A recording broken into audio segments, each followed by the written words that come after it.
Have you ever prayed lying down and wondered, does God still hear me? Maybe you were too exhausted to kneel, too broken to sit up, too crushed by guilt and shame to even lift your hands toward heaven. So you whispered from your pillow, "Lord, help me." And then the guilt crashed in like a wave. Was that disrespectful? Did my prayer even count? But what if I told you the Bible reveals something profound, something both mysterious and beautiful about how God sees the posture of your heart, not the position of your body? Before we dive deeper into this revelation, I want to personally thank you for being here. If this message speaks to you, would you take a moment to like this video, share it with someone who needs encouragement, and drop a comment below sharing your thoughts?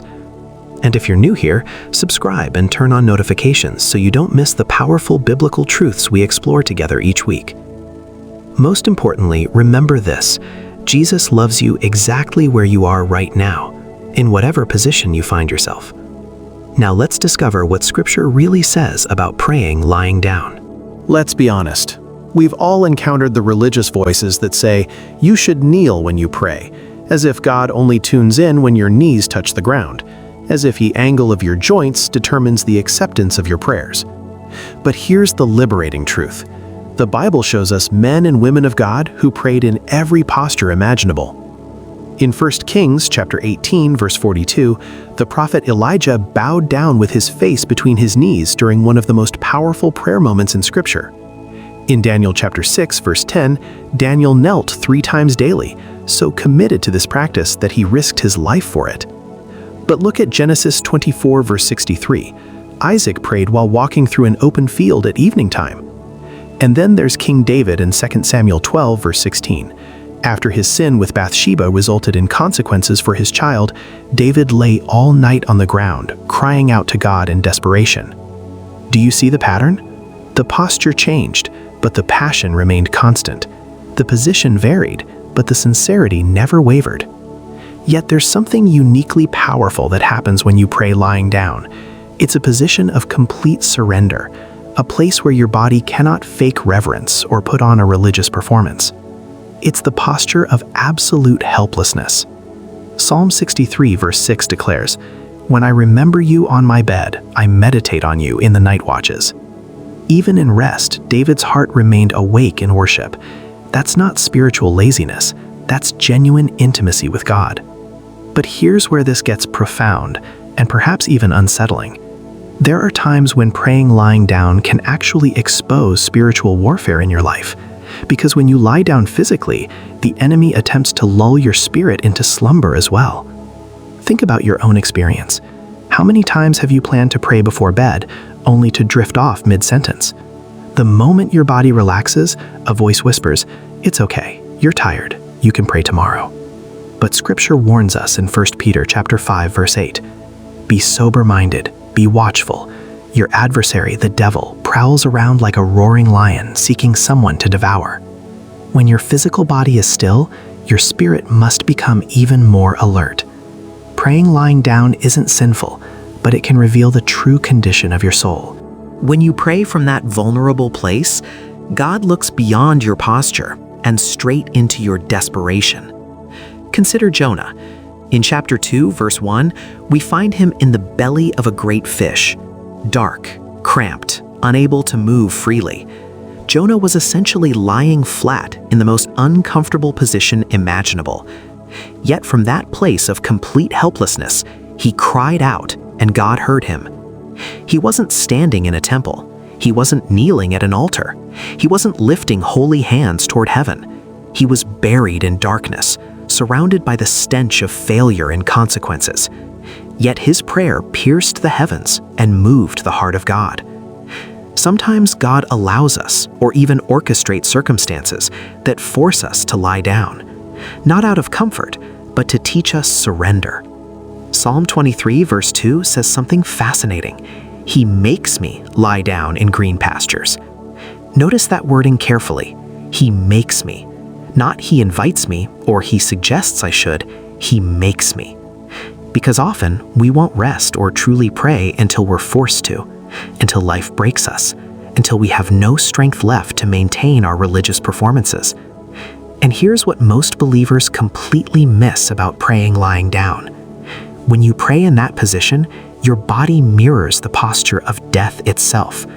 And symbolically, prophetically, something must die there.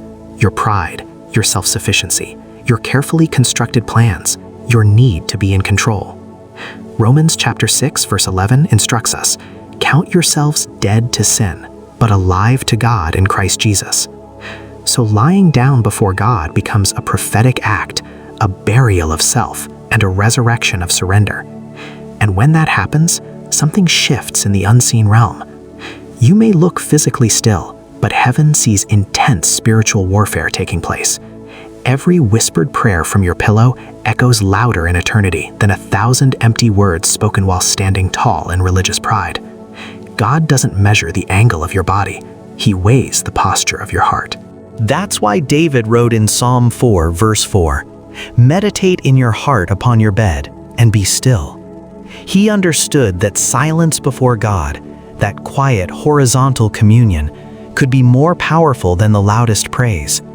Some of the greatest spiritual breakthroughs don't happen in church pews during Sunday service. They happen in the quiet darkness, when your soul finally stops fighting and starts listening. Yet here's a challenging question I want you to consider. Could it be that the moments you pray lying down are actually divine tests of your devotion? Are you praying because it's convenient, or because your heart refuses to release God even in weakness? There's a difference between lazy prayer and broken prayer. One falls asleep, the other falls deeper. In Luke chapter 22, verse 44, we see Jesus in the Garden of Gethsemane praying in such agony that his sweat became like drops of blood. And Scripture tells us that when he fell to the ground, he prayed even more earnestly. It wasn't his posture that moved heaven, it was his complete surrender to the Father's will. So tonight, when you lie down, whether from exhaustion, brokenness, illness, or simply the end of a long day, don't feel guilty about your posture. Instead, invite God into that sacred space. Say these words, "Lord, meet me even here.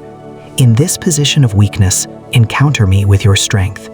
Because prayer isn't about where your body rests, it's about where your heart bows in reverence and trust. And here's the truth that might unsettle religious tradition, but liberate your soul.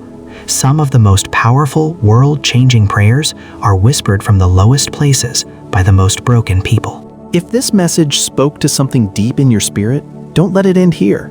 Like this video so more people can discover this freedom. Share it with someone who's been carrying guilt about how they pray. And comment below. I personally read these, and I'd love to hear. What's your experience with praying lying down? Subscribe if you haven't already, because next week we're going deeper. We'll uncover why some prayers seem to go unanswered, and what's really happening in the spiritual realm when heaven feels silent. The truth might surprise you. Until then, remember, God hears you, not because of how you position your body, but because of who He is, a Father who leans in close to hear even the faintest whisper of His children. Let's pray together right now, wherever you are.